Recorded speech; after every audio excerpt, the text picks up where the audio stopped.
The village is the cell of the national body, and the cell life must be healthy and developed for the national body to be healthy and developed. Hi friends, I'm Lakshana, pursuing first year in BSc Agriculture. Here, we are yet to discuss on the crucial problem faced by the villages of India, rural indebtedness. First, let us see what is rural indebtedness. Rural Rural means people who live in villages. Before we understand debt, for example, a person borrows loan of rupees 10,000 from person A. He is unable to pay it back, so again he borrows rupees 15,000 from B. Since he is unable to return that also, he borrows rupees 20,000 from person C. In this way, taking loan from someone or borrowing loan from someone and unable to repay it back is called debt. When this debt keeps on increasing, this causes rural people result in indebtedness. According to All India Rural Credit Survey Committee, 70% of population are in villages. These people use a high proportion of borrowed money in unproductive purpose. That is, they invest in things that does not give them any profit. It is to be noted that majority of the rural households are under debit. Since they put their money for unproductive purpose, they are unable to pay their old debts. Finally, they need to go to the money lenders. Since they don't have any easy access to the banks commercially or cooperate, the only option left for them is the money lenders who charge extremely high rate of interest with the cost of their assets. If the rural people are unable to pay the moneylenders back, their assets will be taken over and they may even end up in poverty. It is now very difficult to come out of the trap of the moneylenders. This way, their debt burden increases year by year and make the rural people permanently indebted. Now, let us step into the causes of rural indebtedness. Low level of saving. Since the rural people have low level of income, they don't have more savings. Crop failure. People invest the whole borrowed money in crop production. If they meet with crop failure, they result up with zero income. So ultimately, these factors end up in poverty. Borrowed money on making improvements on land. Here, the farmers make more improvements on land that are already good, which does not increase their income in any way. In this case, again, there is no savings with them. Once the money went back is not in their hand, then how could they repay their loans? Debt. Inheritance of parents. The debts of the parents are passed on to the next generation if they were listed on the credit agreement. Depending on non institutional sources. The institutional sources include banks, commercial banks, cooperative banks, RRB, that is, regional rural banks, etc.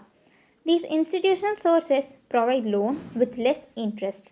Since these institutional sources are not easily accessible and they need some security, the rural people end up in the non institutional sources, that is, the money lenders who stuff more interest.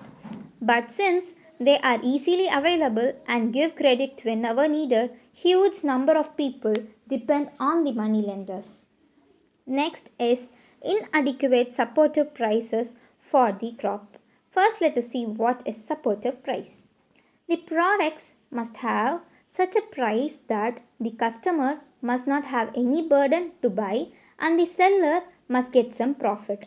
But these supportive prices are inadequate for the rural people to get even through their households. This again ends up in poverty and borrowing of credits. Next, increase in the cost of cultivation.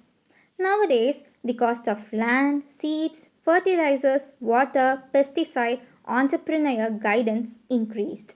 Therefore, increased in the cost of cultivation. So farmers are unable to purchase good quality of products which does not give them high yield productivity indirectly comes under poverty. Now we are here to face the serious issue evils of indebtedness. Debts prevent the orderly and profitable marketing of the agricultural produce. The indebtedness of the peasants to the moneylenders compels him to sell his produce at a pre-arranged price and in a closed or isolated market lacking in competition. When a large amount of money is borrowed on repayment of old debts, the income of the cultivator is utilized more for the payment of the debt and he is left with very meager income even for his survival. This leads to unproductive cultivation. Indebtedness causes loss of property and transfer of land from cultivators to non cultivators, which results in grave economic and social consequences of future of the country. The worst social effect of the indebtedness is that it results in the servitude of the debtor. The borrower has to do free service for him when called upon to do so. In many places, money is borrowed by the cultivators with the condition that they would undertake to repay or perform labor on farm and in the houses of the moneylenders until the debts are cleared, and after their death, sons are bounded to do the same. At times, their wives and children are also required to serve the moneylenders. The evilness of the indebtedness has also led to the suicide of the farmers and migration of the farmers, which has become a serious issue. How to solve the rural indebtedness problem? How to find out some measures in order to bring out the rural people out of the trap of the indebtedness? Here are the measures to reduce the rural indebtedness.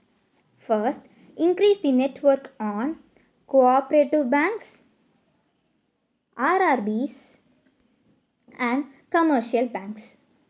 In every near places, rural people must find a bank so that they does not go to the path of moneylenders. In order to reduce their dependence on moneylenders, increase the connectivity of the banks. Appropriate legislations to scale down the old debits. For example, rupees 10,000 was borrowed last year and this year a person borrows rupees 30,000. Together he has rupees 40,000 together. So, in order to lessen their burden on old debts and ancestral debts, proper legislation must be drawn, providing timely and adequate credit. When people need credits, it must be provided in adequate amount with reasonable rate of interest and it should be also timely, especially to the farmers, small farmers, marginal farmers and rural artisans. Artisan means male and female workers included in unorganized sector, especially doing work in hands.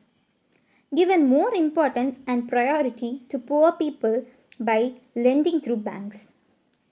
Should make the poor people feel that we are there with you. We will solve the problem. We will provide loan when needed to you. Once they get faith in banks, they will never go to the money lenders. Mortgaging land to the money lenders. First, let us see what is mortgaging.